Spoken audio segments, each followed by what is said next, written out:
آل محمد واللعنة الدائمة على أعدائهم أجمعين من الآن إلى قيام يوم الدين. أما بعد فقد قال الله الحكيم في قرآنه الكريم وهو أفضل الصادقين وقوله الحق. بسم الله الرحمن الرحيم. ومن يبتغي غير الإسلام دينا فلن يقبل منه وهو في الآخرة من الخاسرين. صلوات الله. اللهم صل على محمد وآل محمد. حاضرین کرام قدر، میں نے حضرات کے سامنے قرآن مجید کی اس آیت پہ ہدایت کی تلاوت کی ہے جس میں خداوند عالم نے دین اسلام کی اہمیت و عظمت کا اعلان کرتے ہوئے فرمایا کہ جو کوئی دین اسلام کو چھوڑ کر دوسرے دین کو اپنائے گا، دوسرے دین کو قبول کرے گا، دوسرے دین کو اختیار کرے گا، فلا يقبل منه، ہم اس دین کو قبول نہیں کریں گے۔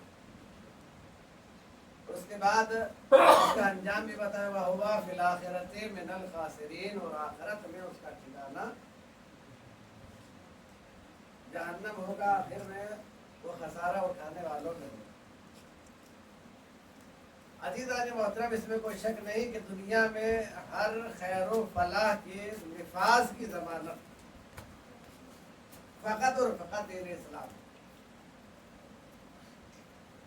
اگر دنیا میں خیر چاہتے ہو، امن چاہتے ہو، سلامتی چاہتے ہو، تو حکم یہ ہے کہ اسلام نافذ کرو، اس لیے کہ اسلام علم کا مذہب ہے، اسلام فکر کا مذہب ہے، اسلام منمانی کرنے کا دین نہیں ہے۔ اسلام یہ نہیں کہ جس کی سمجھ میں جو آئے وہ کرے، اسلام ہے دین اتباع،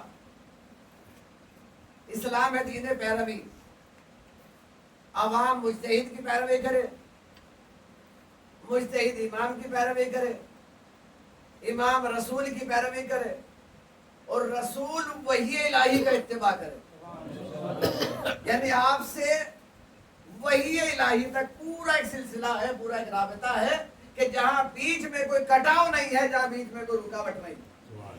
عزیزان گرامی، اگر آپ بیدار ہو تو جملہ کہہ کر آگے بڑھنا چاہتا ہوں کہ جب رہبر ادھر سے آتے ہیں تو رکاوٹیں نہیں ہوتی، اور جب رہبر ادھر سے بنائے جاتے ہیں تو رکاوٹیں ہو جاتی ہیں۔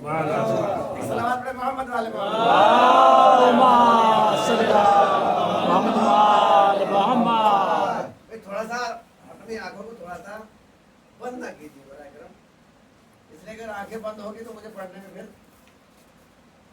سوچنا پڑے گا۔ داد نہ دیجیے، داد کی میں مطالبہ نہیں کرتا، داد والی مجلس میں پڑھتا بھی نہیں ہوں، البتہ جہاں صلوات ہے صلوات میں کندو سے برداشت نہیں کرتا ہوں۔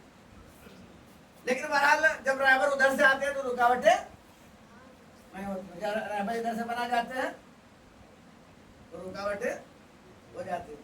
قرآن نے سورہ یونس میں آواز دی کہ وہ لوگ کہ جو ہم سے ملنے کے لیے تیار نہیں ہیں وہ ہمارے رسول کے پاس آئے، اور آگے کہتے ہیں کہ اللہ کے حبیب ہمیں دوسرا قرآن دے دیجیے۔ اور اگر دوسرا قرآن نہیں دے سکتے، مزاجوں کو پہچانیے، اگر دوسرا قرآن نہیں دے سکتے تو پھر اسی قرآن میں تبدیلی کر دیجیے، یعنی مطلب جیسا قرآن ہم چاہتے ہیں ایسا قرآن بنا کے دے دیجیے۔ اللہ کہتے ہیں میرے حبیب ان سے کہو ان اتبع الا ما یوحی الی، میری کیا مجال کہ میں قرآن میں تبدیلی کروں، میں تو وہی لے کر اتباع کرتا ہوں۔ پورے قرآن میں کتنی آیت تھے؟ 6666 آیتیں مشہور قول کی بنا پر۔ آپ تمام آیتیں دیکھ جائیے، اللہ نے کسی بھی نبی کے عضو بدن کو اپنا عضو بدن نہیں کہا۔ غور کر رہے ہیں؟ یوسف علیہ السلام بہت خوبصورت تھے، آپ کی خوبصورتی مشہور ہے، کہتے تھا اللہ کی یوسف کا چہرہ میرا چہرہ. مگر نہیں کہا. نوح علیہ السلام نے بڑی خدمت انجام دی. 950 برس دنیا میں زندگی گزاری. کہنے تھا اللہ کے نوح کے پاؤں میرے پاؤں ہیں. مگر اللہ نے نہیں کہا. ابراہیم علیہ السلام نے خانہ کعبہ کو بنایا. کہنے تھا اللہ کے ابراہیم کے ہاتھ میرے ہاتھ ہیں. مگر اللہ نے نہیں کہا. مگر قدرت جب اپنے محبوب پر نظر ڈالتی ہے تو اگر نظر زلفوں پر گئی تو کہا واللیل اذا یغشی. پیشانی کو دیکھا کہا والشمس وضحاہا. ہاتھوں کو دیکھا تو کہا وما رمیت اذ رمیت ولکن اللہ رمی. پہلو کو دیکھا تو کہا الا ما فرطت فی جنب اللہ. اور جب یہ نظر دہن تک پہنچی تو کہا وما ینطق عن الہوی ان هو الا وحی یوحی. میرا حبیب تو کچھ کلام ہی نہیں کرتا جب تک کہ ہم اس پر وحی نازل نہ کرتے. عزیزان گرامی اسی لیے تو ہم کہتے ہیں کہ اگر عظمت محمد کو سمجھنا ہے تو ادھر ادھر بھٹکنے کی ضرورت نہیں ہے. ان مجلسوں میں آ جاؤ. یہ مجلسیں عظمت محمد مصطفیٰ کا اعلان کرتی ہیں. ان مجلسوں کو صرف شیعوں کے رونے کی جگہ نہ سمجھنا. یہ مجلسیں رونے کے لیے نہیں ہے. ان مجلسوں میں محمد مصطفیٰ کا پیغام دیا جاتا ہے. اب جو بھی ان مجالس کی راہ میں رکاوٹ بنے وہ گویا حسین کا نہیں رسول کا راستہ روکنے والا ہے. اور رسول کا راستہ روکنے والے کو اگر قرآن کی نظر سے دیکھو گے تو ابو لہب کہلائے گا. حدیث کی نظر سے دیکھو گے تو ابو جہل کہلائے گا. ایک صلوات پڑھے سب مل کے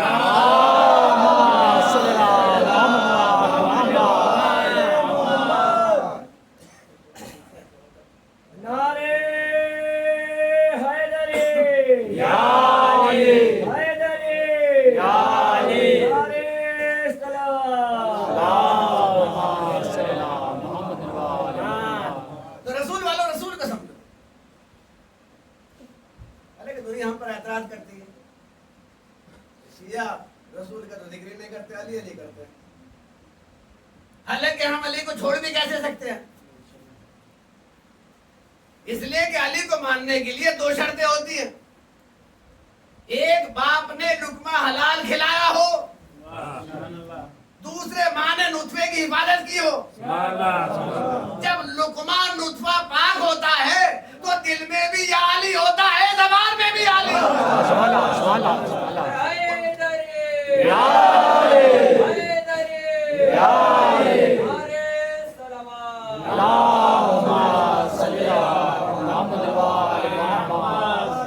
تو دل میں بھی علی ہوتا ہے, زبان میں بھی علی ہوتا ہے. اور یہ علی ہونے کے بعد, زبان پہ جاری ہونے کے بعد ہم دنیا کو بتاتے ہیں کہ جس کا وزیر ایسا ہے اس کا نبی کیسا ہوگا. صلوات پر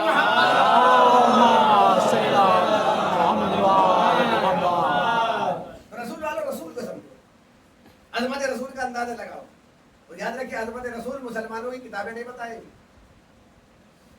عظمت رسول تاریخ کا مورخ نہیں بتائے گا. عظمت رسول معصوم کی زبان بتائے گی. عظمت رسول وہی کتاب بتائے گی کہ جس کو اللہ نے اپنے نبی کے ساتھ اتارا. تاریخ کا مورخ نبی کی عظمت بتائے گا, اسے کیا معلوم؟ کیا کسی عالم عارف کا جملہ ہے کہ میرا نبی اس وقت بھی نبی تھا کہ جب تاریخ کا مورخ پیدا بھی نہیں ہوا تھا؟ اسے کیا پتہ نبی کسے کہتے ہیں. اور یہ دیکھیں لوگوں نے تاریخ کے مورخ سے نبی کو سمجھنے کی کوشش کی تو خرابیاں آتی چلی گئی. کہتے صاحب بڑوں کے لیے بڑی داعیاں آتی تھی. رسول چونکہ غریب خاندان سے تعلق رکھتے تھے لہذا غریب سی دائی آئی جس کا نام تھا حلیمہ. اس نے پالا, اس نے دودھ پلایا, اس نے پرورش کی. دیکھا آپ نے تاریخ کی بلدی تھی. حلیمہ سے پرورش پر راضی ہوا مورخ, ابو طالب پر ایمان لانے کے لیے تیار نہیں ہے. ابو طالب پر ایمان لانے کے لیے کسا, وہ تو غریب تھے. یہ بتاؤ وہ اگر غریب تھے تو پھر رئیس کون تھا؟ وہ اگر غریب تھے تو پھر رئیس کون تھا؟ ورنہ ہمیں تو تاریخ میں اتنا ملا کہ جب 7 ہجری میں جنگ خیبر ہوئی اور مال غنیمت صاحب ذوالفقار نے مکہ و مدینے والوں میں تقسیم کیا تو عرب کی مائیں کہتی یا علی تیرے بچے دیے، یا علی تیرے بچے دیے، آج تیرے صدقے میں ہمیں پیٹ بھر کر کھجوریں ملی ہیں۔ یہ ہے تاریخ۔ علامہ شبلی نعمانی لکھتے ہیں کہ ایک ایک مسلمان زندگی کے حصے میں ایک ایک قنطار سونا آیا۔ ایک قنطار سونا یعنی ایک اونٹ کی کھال کے برابر سونا ایک ایک سپاہی کو تقسیم ہو۔ علی نے ایک ایک سپاہی کو تقسیم کیا اور خالد ذوالفقار لہراتے ہوئے گھر آ گئے۔ فاطمہ زہرا نے سوال نہیں کیا، فضا نے پوچھ لیا یا علی کیا مال غنیمت کے کھچر آ رہے ہیں؟ بھائی ہوتا یہ ہے، ابھی مجلس ہوئی ہے، تبرک تقسیم ہوا، اس کے بعد میں تبرک تقسیم ہوگا۔ بانٹنے والے سے جتنی رشتہ داری نکلتی ہے کسی سے نہیں نکلتی تاکہ حصہ ڈبل مل جائے، اور کسی کو ملے نہ ملے بانٹنے والے کو ڈبل ضرور مل جاتا ہے۔ اب پہنچے آپ خالد ذوالفقار لہراتے ہوئے جب گھر آئے تو فضا نے پوچھا یا علی کیا مال غنیمت کے کھچر آ رہے ہیں؟ کہا فضا فاطمہ زہرا کے باپ کی رسالت کا صدقہ تھا، امت میں بانٹ آیا، اس لیے کہ صدقہ تو ہمیں اہل بیت پہ حرام ہے۔ صلوات بر محمد صلی اللہ محمد وآل محمد۔ اب سوچیے مسلمانوں کو پیٹ بھر کر کھجوریں نہیں ملی ہوگی تو رسول کی تبلیغ کے لیے چندہ کہاں سے دیا ہوگا؟ صلوات بر محمد صلی اللہ محمد وآل محمد۔ اسی خاندان کی ایک جھلک اور دیکھیے، جب حضور کا عقد ہوا جناب خدیجہ سے اور جناب ابو طالب نے نکاح پڑھا تو کیا اعلان کیا؟ میں مہر محمد ادا کر رہا ہوں من مالی، اپنے مال سے۔ ابو طالب نے 400 مسقال چاندی مہر محمد میں ادا کی۔ پتہ یہ چلا کہ دنیا ابھی تک ابو طالب کی مقروض ہے۔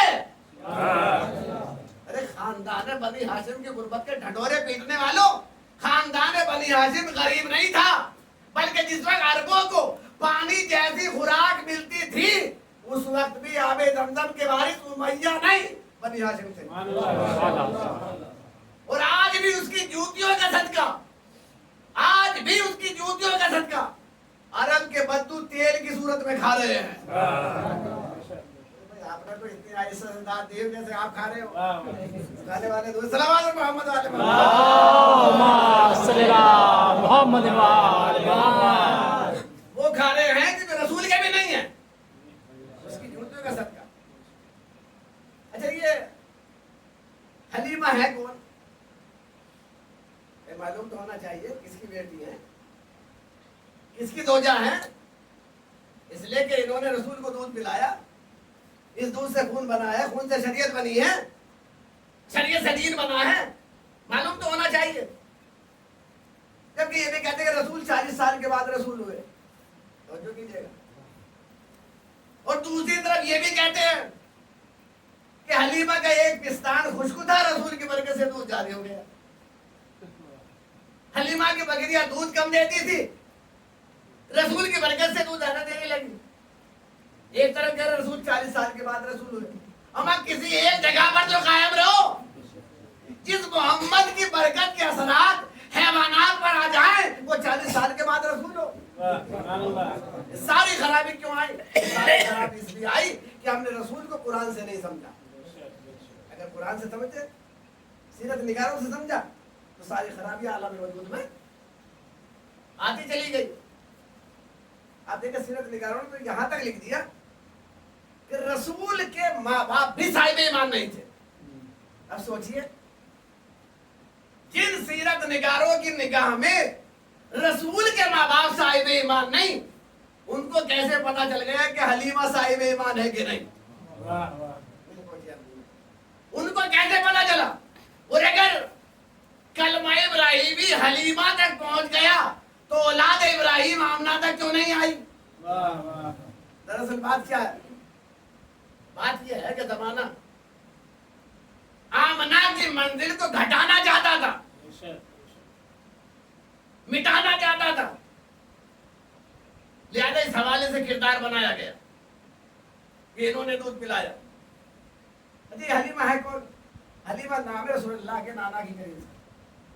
پر جب ہمارے رسول کی ولادت ہوئی 17 ربیع الاول 2 ہفتے کا دن، تو سب سے پہلے ہمارے رسول کسی گود میں آئے؟ جناب عبد المطلب. تاریخ بتاتی ہے کہ جب ہمارے نبی کو سرکار عبد المطلب کے حوالے کیا گیا تو جناب ابو طالب سامنے کھڑے تھے. ایک مرتبہ جناب عبد المطلب نے نبی کو لینے کے بعد ابو طالب کو دیکھا. ابو طالب خود میں توڑو، توڑ کر پیسو، پیس کر شہد ملاؤ، گٹھی بنا کے لے آؤ. ابو طالب نے خود میں توڑے، توڑ کر پیسے، شہد ملایا، گٹھی بنا کے لے آئے. اور محمد مصطفیٰ کو عبد المطلب نے پہلا رزق عطا کیا. تو سلسلہ نسب کہاں سے چلا؟ عبد المطلب سے. اس کے بعد ہمارے رسول آئے حسب وصیت جناب ابو طالب کے آگوش میں. یہاں پر بھی عجیب روایت ہے کہ جس کو اکثر مورخین نے لکھا ہے کہ جب سرکار ختم مرتبہ کو جناب ابو طالب کے حوالے کیا گیا تو جناب ابو طالب سرکار رسالت مآب کو لے کے گھر آئے. لیکن جناب ابو طالب کی بصیرت، آج دنیا جناب ابو طالب کو نہیں سمجھی، کافر کہہ دیا، مگر بصیرت دیکھیں. سرکار رسالت مآب کو لے کے گھر آئے اور گھر آنے کے بعد فاطمہ بنت اسد سے کہا، اے فاطمہ بنت اسد، غور سے دیکھو اس بچے کے سراپا نور مجسم. اور کہہ رہا ہے جناب ابو طالب، غور سے دیکھو اس بچے کے سراپا نور مجسم ہونے کو. میں تمہیں بشارت دیتا ہوں اس بچے کے طفیل میں ایک ماں برکت بچے کی. کب کہہ رہے ہیں؟ جب علی دنیا میں آئے بھی نہیں. پیغمبر کے 30 برس کے بعد علی کو آنا ہے. ابھی جناب ابو طالب یہاں 3 بیٹے اور پیدا ہونا، طالب، عقیل، جعفر، اور ان میں ہر ایک میں 10 برس کا فاصلہ ہے. مگر جناب ابو طالب نے بتا دیا کہ بیٹا طالب بھی میرا ہوگا، بیٹا جعفر بھی میرا ہوگا، بیٹا عقیل بھی میرا ہوگا، مگر جو اس بیٹے جیسا آئے گا وہ 30 سال کے بعد آئے گا. یعنی جناب ابو طالب نے بتا دیا جب میرے بیٹے طالب و جعفر عقیل اس بچے جیسے نہیں ہو سکتے تو پھر عام انسان محمد جیسا کیسے ہو جائے گا. صلوات پر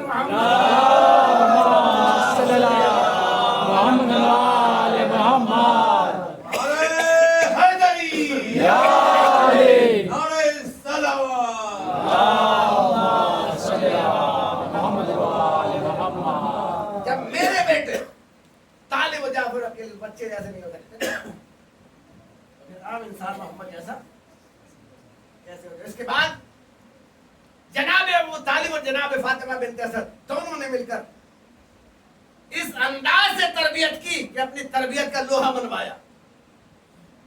جب ہمارے نبی کی عمر مبارک 25 برس کی ہوئی اور آپ کے دیانت داری کی، امانت داری کی شہرت چاروں طرف پھیلنے لگی تو جناب خدیجہ نے پیغام حق دیا، حضور نے منظور کیا، سرکار ابو طالب نے نکاح پڑھایا. ادھر دین اسلام روز بروز ترقی کرتا رہا. ادھر اللہ نے کچھ دن کے بعد ہمارے نبی کو ایک بیٹا دیا کہ جس کا نام قاسم رکھا گیا، جس کی بنا پر حضور کی کنیت ابو القاسم. اس کے بعد اللہ نے ہمارے نبی کو ایک اور بیٹا دیا جس کا نام عبداللہ طاہری کی کنیت. تاریخ بتا دی کہ اللہ کو نے ہمارے نبی کو 2 بیٹے دیے. 2 بیٹے دینے کے بعد واپس لے لیے.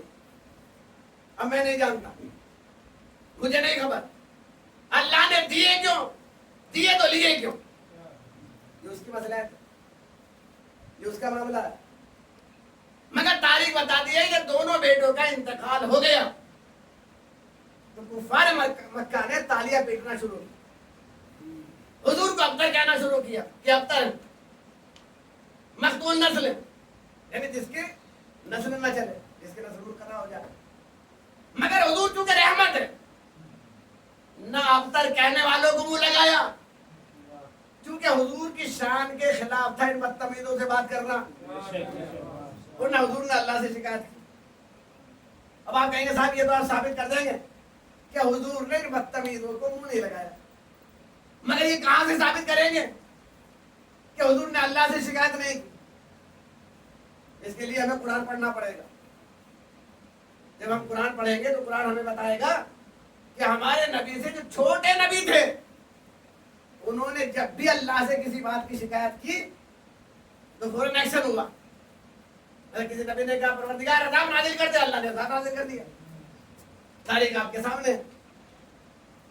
مگر اب تک کہنے والوں کا، کفار مکہ کا، مکے میں ٹہلتے رہنا خود اس بات کی دلیل ہے کہ حضور نے شکایت نہیں کی۔ اور مجھے تو ایسا معلوم ہوتا ہے، ایسا محسوس ہوتا ہے کہ شاید اللہ اور رسول میں کوئی معاہدہ ہو گیا تھا کہ جب کوئی ہمیں کچھ کہے تو تم بولنا، وہ جب کوئی تمہیں کچھ کہے گا تو ہم بولیں گے۔ یہی ہوا، یہ جس نے اللہ کو کچھ کہا اللہ نے کچھ نہیں کہا،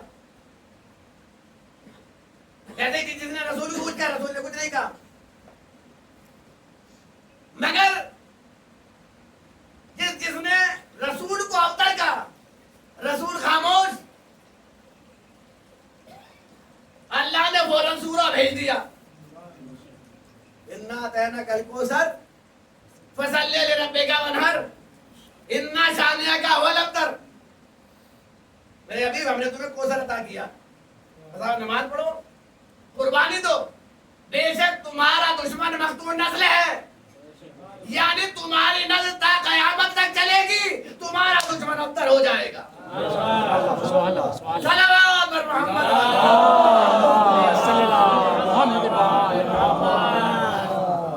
کب کہہ رہا ہے اللہ؟ نبی کو 2 بیٹے دینے کے بعد، 2 بیٹے دینے کے بعد واپس لے لیے۔ اب کہتا ہے ہم تمہیں نسل کثیر عطا کریں گے۔ اللہ نے اس کے رزلٹ میں ہمارے نبی کو بیٹی دی، اور بیٹی بھی ایسی کہ جس کو اللہ نے مرکز دائرہ عصمت بنایا، خود بھی معصومہ، باپ بھی معصوم، شوہر بھی معصوم، بیٹے بھی معصوم۔ میں لفظوں کو پھر بدلوں، باپ نبیوں کا سردار، شوہر ولیوں کا سردار، بیٹے جنت کے جوانوں کے سردار، اور خود عالمین کی عورتوں کی سردار۔ نہیں، جس نے فاطمہ کے رب کو نہ پہچانا وہ مشرک ہو جاتا ہے، جس نے فاطمہ کے باپ کو نہ پہچانا وہ کافر ہو جاتا ہے، جس نے فاطمہ کے شوہر کو نہ پہچانا منافق ہو جاتا ہے، اور جس نے فاطمہ کے بیٹوں کو نہ پہچانا وہ جہنمی ہو جاتا ہے، اور جس نے خود فاطمہ کو نہ پہچانا وہ لعنتی ہو جاتا ہے۔ صلوات بر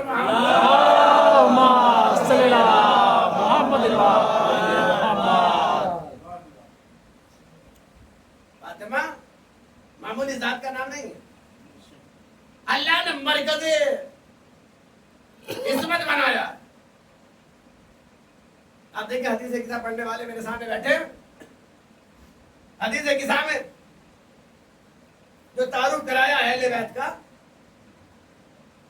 کس کے ذریعے سے ہوا؟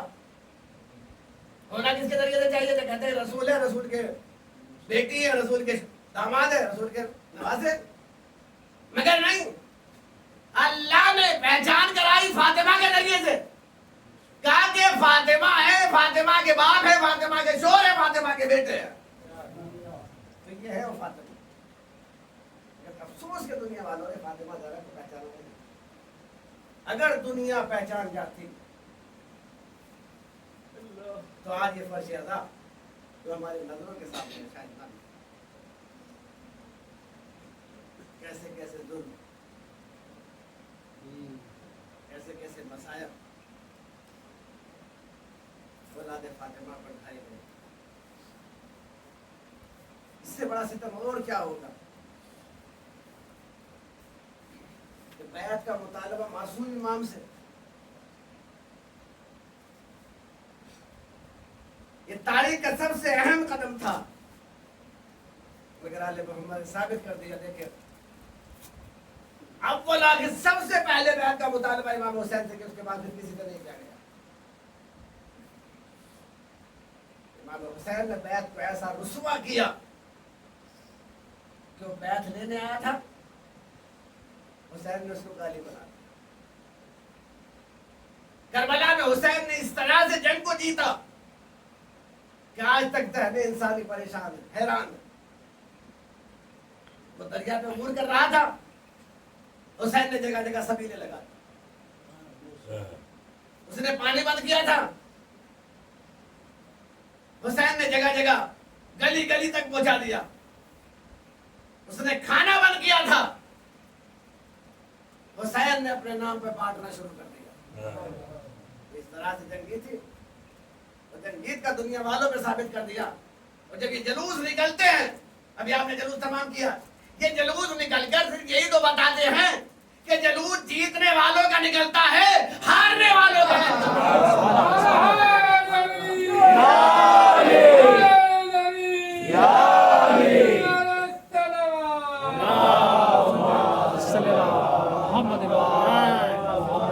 چنانچہ 28 رجب کی تاریخ تھی جب امام حسین سے بیعت کا مطالبہ کیا گیا.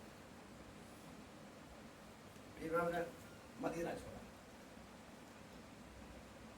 امام کو دربار میں بلایا, اور امام دربار میں بلایا تو ایک مرتبہ امام نے بہن زینب سے کہا, بہن زینب مجھے دربار میں بلایا. کہا بھیا میں تم کو اکیلے جانے نہیں دوں, اگر جانا ہے اپنے ساتھ میرے شیر عباس کو لے جائیے, میرے لال علی اکبر کو لے جائیے, اور محمد کو لے جائیے. یہ کہہ کر آواز دی, اور محمد آصف اکبر دیکھو میرا ماجایا پہل جدا ہو کر جا رہا. امام بنی ہاشم کے شیروں کو لے کر دارالامارہ کی طرف چلے, اور جب دارالامارہ کے قریب آ گئے تو امام نے کہا میرے شیروں سے دربار میں مجھے بلایا. امام دربار میں پہنچے, میرے شیروں دربار میں مجھے بلایا, اگر کوئی ضرورت ہو کہ تو جب میری آواز بلند ہو تو آ جائے. امام دربار میں پہنچے, ولید نے بٹھایا, خط پڑھ کے سنایا کہ معاویہ کا انتقال ہو گیا, یزید جانشین ہو گیا. اس نے لکھا ہے کہ یا تو حسین سے بیعت لے لیں, اور اگر بیعت نہ کر سکے تو سر قلم کر کے میرے پاس دیں. امام نے کہا ولید یہ وقت شب ہے, ایسے اہم فیصلے رات میں نہیں ہوتے, کل جلسے آپ اس مسئلے کو رکھنا, جیسا مناسب ہوگا دیکھا جائے گا. ٹھیک ہے. امام اٹھنا چاہتے تھے کہ لیکن مہمان ولید کے پہلو میں بیٹھا تھا. برہم ہو کے کہتا ولید کیا کرتا ہے, ابھی حسین سے بیعت لے لے ورنہ پھر بیعت لینا مشکل ہو جائے. یہ سننا تھا کہ امام کو جلال آ گیا. بولے دیکھے کون ہے, کس میں طاقت ہے کہ جو مجھ سے بیعت لے سکے, میرا سر قلم کر سکے. آواز کا بلند ہونا تھا کہ بنی ہاشم کے شیر دارالامارہ میں گھسائے. حضرت عباس نے چاہا کہ دونوں کا خاتمہ کر دے, مگر امام نے کہا عباس یہ مدینہ ہے, کربلا نہیں. امام بنی ہاشم کے شیروں کو لے کر واپس آئے. ادھر بہن زینب دروازے پہ کھڑی تھی بھائی کے انتظار میں. ایک مرتبہ دوڑ کر بھائی کو کلیجے سے لگا لیا. میں کہوں گا اے زینب یہ مدینہ تھا جو بچھڑا ہوا بھائی مل گیا. کل کون ہوگا جو کربلا میں آپ کے نظر آدھا میں آپ کا بھائی گرا ہوگا, کون بچائے گا؟ تو عجب نہیں زینب آواز دی, ارے میں بلندی پر جا کر آواز دوں گی, اے پسر سعد میرا ماجایا ذبح ہو رہا ہے, تو کھڑا دیکھ رہا ہے. آزادارو ایک مرتبہ امام نے کہا بہن زینب یہ مدینہ رہنے کے قابل نہیں رہا ہے, سامان سفر کی تیاری کرو. ہاں آزادارو سامان سفر کی تیاری ہونے لگی. آزادارو تاریخ بتاتی ہے کہ امام نانا کے روزے پر پہنچے, اور نانا کے روزے پر جانے کے بعد کہا اے نانا یہ مدینہ رہنے کے قابل نہیں رہا ہے. آزادارو ایک بار نانا مجھے اپنی قبر میں لے لیجئے. آواز آئی میرے لال اگر تم میری قبر میں آگے تو دین کو کون بچائے گا, کہا میرے لال اپنی ماں بیٹیوں کو لے کر جاؤ، دین کو بچاؤ۔ ہاں دادا، اس کے بعد بھائی کی قبر پر آئے، بھائی کی قبر پر آنے کے بعد اماں کی قبر پر آئے، اور اماں کی قبر پر آنے کے بعد کہا اے اماں، میں آج آپ کی قبر پر سنانے لے کر آیا ہوں، میں آج آپ کی قبر پر شمع جلانے نہیں آیا ہوں، میں مدینہ چھوڑ رہا ہوں۔ جب نئی قبر سے آواز آئی ہو اے حسین تم اکیلے نہیں جاؤ گے، یہ تو خیاری ماں بھی تمہارے ساتھ آ چلے گی۔ ہاں دادا، یہی وجہ ہے کہ کبھی فاطمہ کی آواز کسی نے راستے میں سنی، کسی نے قید خانے میں سنی، کسی نے بازار میں سنی۔ تاریخ بتاتی ہے کہ شام غریبہ میں 9 مائیں بیٹھی تھی، لیکن ایک مرتبہ تاریخ کہتی ہے کہ تاریخ جب اپنے ماؤں کا گنانا شروع کیا کہ زینب، ام کلثوم، ام فروا، ایک مرتبہ تاریخ کا مورخ کہتا ہے ارے وہ بھی تو ایک ماں ہے کہ جس کی آواز آتی تھی واہ حسین۔ جزاکم ربکم خیر الجزا۔ خدا آپ کو کسی غم کا نہ رلائے سوائے مظلوم کربلا کے۔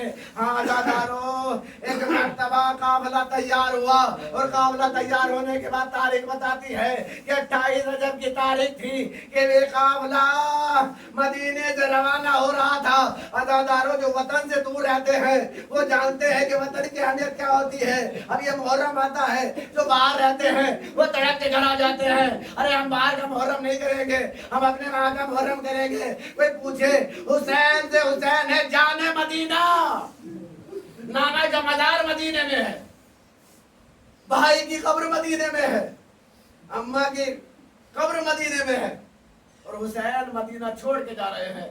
حسرت و یاد سے مدینے کے در و دیوار کو دیکھ رہے ہیں۔ تاریخ بتاتی ہے عجب قیامت کا منظر تھا، قبر رسول ہل رہی تھی، زہرا کی لحد کو زلزلہ تھا، حسن تربت میں تڑپ رہے تھے، منادی ندا دے رہا تھا اے اہل مدینہ، جی بھر کے قافلہ دیکھ لو، پھر یہ قافلہ اس شان سے نہ آئے گا، آئے گا تو اس طرح گودیوں میں بچے نہ ہوں گے، سروں پہ وارثوں کے سائے نہ ہوں گے، ام کلثوم کی فریاد ہوگی اے نانا کے مدینے، ہمارے آنے کو قبول نہ کرنا، ہم لوٹ کر آ رہے ہیں۔